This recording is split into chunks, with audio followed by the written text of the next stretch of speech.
저희 어머니가 이제 올해로 64살 되셨어요. 근데 중풍으로 쓰러지셨거든요. 거동을 이제 못 하시니까 아버지가 이제 하루 종일 옆에서 이제 간병하고 계시거든요. 두 분이 워낙에 이제 금술이 좋으셨어요. 아버지는 이제 올해 이제 68이시거든요. 잠도 잘 주무시지 못하고 이제 온종일 붙어 계시니까 한 달 가까이 됐는데 벌써 살이 제 눈에 이제 보일 정도로 많이 빠지신 거예요. 저희 아버지가 이제 지병도 좀 있으시거든요. 정말 저러다가 이제 같이 어머니랑 쓰러지실까봐 뭐 이렇게 요양 이제 병원 같은데 이제 알아봤어요. 이제 아버지께서는 결사 반대를 하시는 거예요. 이 시설이 별로 안 좋다. 이제 어머니 여기 요양원에다가 좀 모시는 게 없을까요? 나 말고 너희 어머니를 마음껏 도와줄 사람 누가 있겠니? 나 말고. 절대 너희 엄마 이런 곳에 모실 수 없다. 본인이 이제 끝까지 뭐 간호하시겠다. 아버지 뜻대로 두자니 아버지 건강이 걱정이고 요양시설에 어머니를 모시자니 그것도 쉽지 않고 어떻게 하는 게 좋을까요?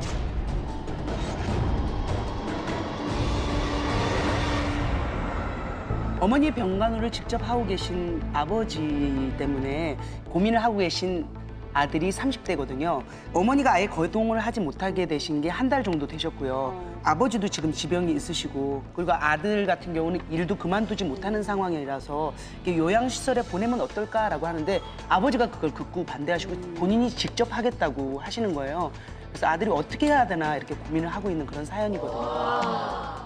자, 일단 우리 신세계 남성 출연자들의 생각 어떤지 알아보도록 하겠습니다. 아버지의 뜻대로 간호를 하게 해드린다라고 생각하시면 파란색, 아니다 요양시설에 모시는 게 나을 것이다 라고 생각하면 빨간색 버튼 눌러주시면 되겠습니다. 버튼 눌러주세요. 배우자가 간병을 하다 먼저 돌아가시는 사례가 아주 많습니다. 그러나 강제로 떼어놓으면 안 돼요. 내가 어머니를 위해서 아무것도 못 해드렸다. 한이셨어요. 이게 한두 달 내에 끝날 문제가 아닙니다. 그리고 욕창, 흡인성 폐렴 같은 게 굉장히 힘들 뿐더러 위험하거든요, 사실 환자분에게. 아무리 미워도 갈 때는 행복한 마음으로 가야 되는 거거든요. 9988 2311이야. 23일 왔다가 다시 일어서라.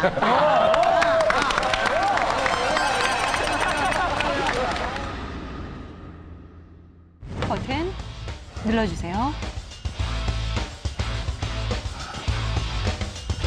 자, 과연 이 6분의 선택 어떤 결과가 나왔을지 보도록 하겠습니다. 신세계 남성의 선택.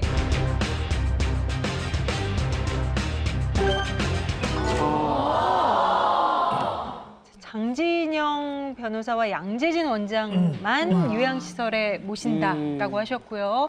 나머지 4분은 아버지 뜻대로 간호를 하게 그냥 아버지의 뜻대로 둔다라고 얘기를 하셨어요. 그런데 저 아버지가 지금 지병이 계시다고 그러잖아요. 네. 그럼에도 불구하고 그 병든 수족을 못 쓰는 부인을 자기가 직접 하겠다는 것은 저 부인의 입장으로서는 정말 그 로또 당첨된 것 같은 그런 사람을 만난 거예요. 세상에 어느 남편이 그렇죠. 지극정성으로 부인을 저렇게 간호하겠어요.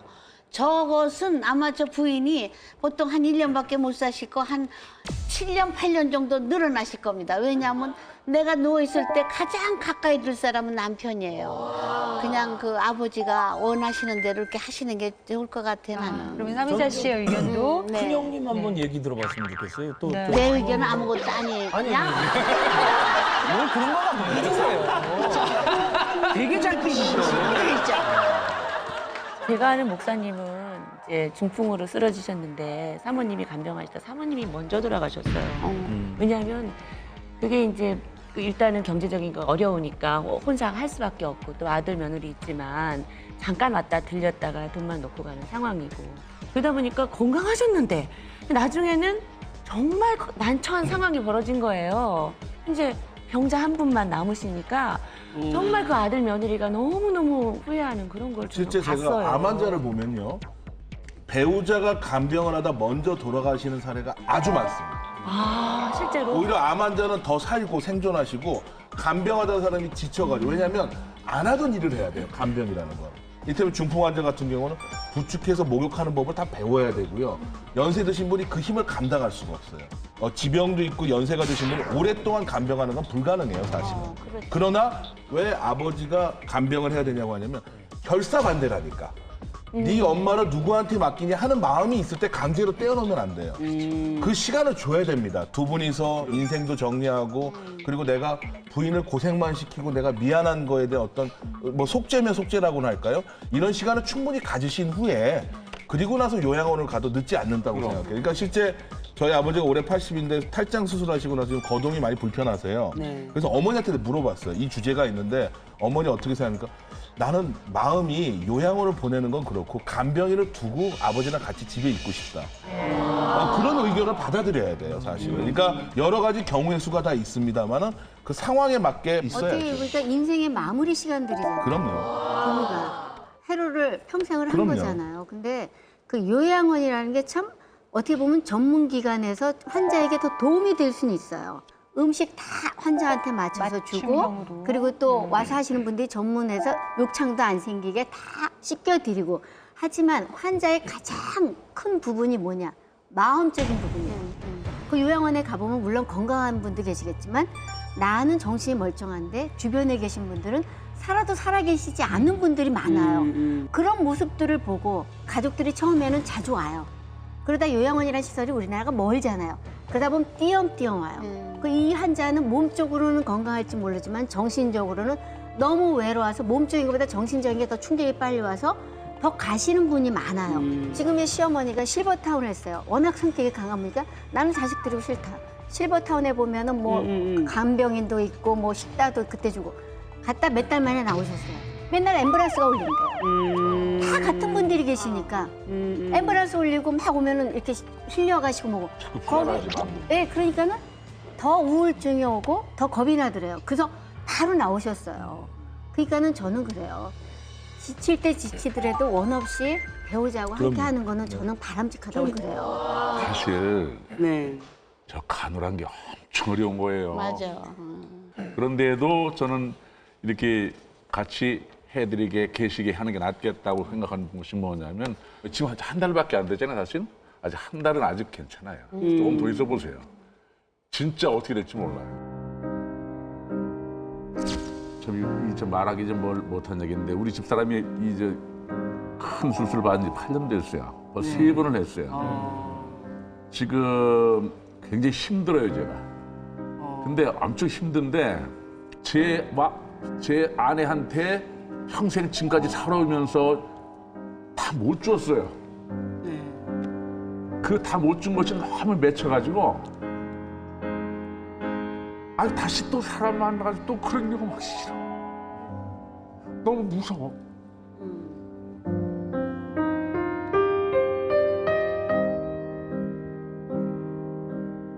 제가 저거 잘 못해요. 근데 제가 일을 해야 되니까. 내가 도와줄 수 있는 건 아무것도 없다. 내가 도와줄 수 있는 건 아무것도 없고 나는 돈 버는 것밖에 없다, 방법이. 난 그렇게 생각을 해요. 내가 해줄 수 있는 게 아무것도 차라리 이걸 안 하고 우리 집사람도 그때 날 자꾸 저 6시 내고 1년 동안 나간 것이 저는 안 나가려고 했어요. 힘들거든요, 사실. 집사람한테 얘기를 했어요. 저거 나보고 저거 나가잔다. 그냥 그랬더니 여보 나보고. 왜 그러냐면 근심스러운 눈으로 자꾸 쳐다보고 있지 말라는 거 싫대. 그럼 나가래.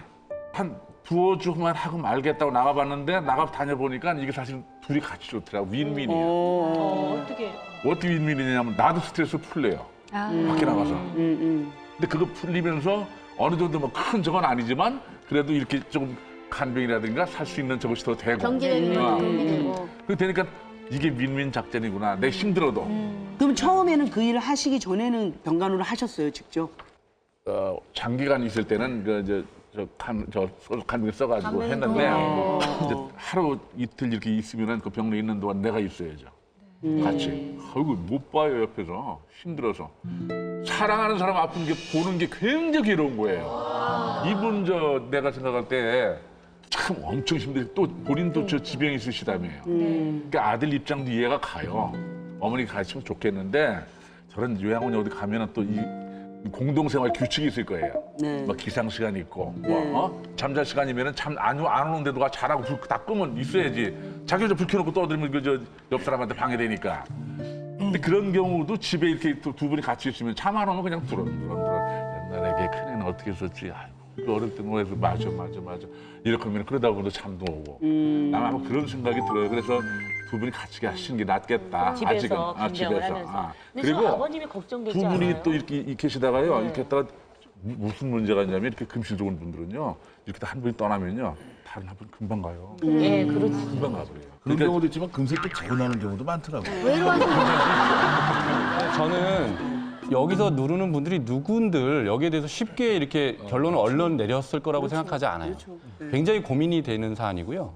특별히 저는 저희 어머니를 갑자기 잃은 경험이 있어요. 어저께 저녁에 밤 늦게까지 같이 오손도손 식구들끼리 모여서 얘기를 했는데 그 다음날 아침이 제 대학 입학식 날이었는데요. 네. 아침에 갑자기 돌아가신 거예요. 그러니까 그때 그 가족들이 느끼는 그 상실감은 뭐냐면요. 돌아가신 것도 물론 너무너무 슬프지만 아무것도 못 해드렸다. 내가 어머니를 위해서 주사 한 방 놔드리지 못했다라는 게 아버지의 그 한이셨어요. 그래서 이제 고민을 많이 했죠. 이 아버지, 남편의 마음이 그럴 것이다라는 걸 제가 이해는 하지만 그대로 놔뒀다가는 아들이 굉장히 나중에 후회를 할 것 같아요. 아버지가 병이라도 원래 지병이 있는 분인데 그게 악화가 돼서 같이 돌아가셨다라고 하면 또는 먼저 돌아가셨다라고 하면 아들이 두고두고 평생 한이 될 것 같아요. 그래서 그런 점을 고려하면 일단 요양병원에 모시고 형편이 좋으면 좀 좋은 병원을 모시면 좋겠지만 그렇지 않다 하더라도 아버지가 좀 자주 찾아가서 어머니랑 함께 있을 수 있도록 그렇게 환경을 만들어드리는 게 그나마 그래도 좀 낫지 않을까. 그렇게 하루 종일 있을 수는 없어요. 거기 규칙이 있기 그렇겠죠. 때문에. 예. 아니에요. 지금 금보라 씨가 얘기하시는 건 요양원 얘기를 하시는 거고요. 예. 요양병원이라는 곳은 일반 의료기관이기 때문에 간병인을 심지어 안 쓰고 보호자가 거기서 내가 간병을 하겠다라고 해도 전혀 무방한 곳입니다. 중풍의 경우는 병명이 있으니까. 요양병원이 있고, 요양병원. 요양병원에는 보호자가 간병을 할 수가 있고요. 간병인을 쓸 수도 있거든요. 아니면 혹은 집으로 간병인을 부르는 것도 가능합니다. 어떤 방식으로든지 전문가의 도움을 받는 것이 반드시 필요하다는 게 첫 번째 의견이고 두 번째는 시설에 대한 문제예요. 요양원이나 요양병원은 허가를 받을 때 이미 그런 신체적으로 거동이 불편한 분들에게 안전한 시설을 만들어야만 허가를 받도록 돼 있어요. 욕실이 굉장히 큽니다. 그분들을 그 베드로 옮기거나 휠체어로 옮겨서 내려서 씻게 된 그런 시설이 다 돼 있어야만 허가가 떨어져요. 우리 가정집에서의 목욕탕에서 이런 환자분들을 목욕시킨다는 거 굉장히 힘들 뿐더러 위험하거든요, 사실 환자분에게. 더더군다나 기력 떨어진 할아버지가 할머니를 늘어져 있는 사람을 옮기는 거는 그분이 원래 가지고 있는 우리가 느꼈던 체중보다는 훨씬 더 많이 나갈 수밖에 없거든요. 그렇죠. 그다음에 거동을 못하는 분들에게 제일 위험한 것들은 욕창, 누워서 생기는 흡인성 폐렴 같은 게 가장 위험하거든요. 그런 거에 대한 전문적 지식이 없기 때문에 그런 것들에 대해서 누가 옆에서 케어를 해줄 수 있는 사람이 있는 전문적인 시설 혹은 전문적인 인력의 도움을 받아야 된다고 생각을 해서 저는 이쪽으로 근데 아까 택했습니다. 우리 금보라 씨랑 이렇게 얘기한 부분이 있잖아요. 그런 분위기다 보니까 이렇게 다 아프시고 하니까 이렇게 마음도 약간 우울해지고 그런 거에 대해서는 어떻게? 요양병원으로 가시는 경우에는요. 네. 뇌졸중, 후유증으로 이제 아마 거동이 좀 한쪽이 아마 불편하실 가능성이 큰데 휠체어를 타고 할아버지가 간병인하고 같이 외출도 얼마든지 가능하거든요. 그다음에 아까 요양원, 요양병원이 굉장히 멀리 있다고 그랬는데 옛날엔 멀리 있었는데 요즘에는 거의 다 도심에 있어요. 요즘엔 도심에 있지 않으면 장사가 안 돼, 영업이 잘 안 되기 때문에. 아니 그거는 정말 경제적인 여유가 많고 이런 분은 저는 실제적인 사례를 이거 한 3주, 2주 전에 뵀어요. 근데 배우자가 바뀌었어요. 남편분이 아프시고 어머니, 그러니까 여자 쪽은 괜찮으세요. 근데 몸이 거의 나이가 80 중반 되시니까 두 분 다 성취는 않으시죠. 근데 워낙 꼿꼿한 분인데 이분을 부인이 못 모시겠다. 내 몸도 힘들다. 요양원을 보내야 된다. 근데 이분 자체는 나는 싫다. 마지못해서 보냈는데 이분이 나중에 거기 있는 게 싫으니까 집에 오고 싶어서 생각을 하신 게 뭐냐. 곡기를 끊으셨어요. 안 먹으면 내가 아프니까 병원으로 데려갈 거고 병원에서 내가 집으로 가면 가실 거다. 그래서 결론은 너무너무 집에 가고 싶다 나는. 근데 집에 와서 한 보름 정도 계시다 돌아가셨어요. 아유, 돌아가셨대.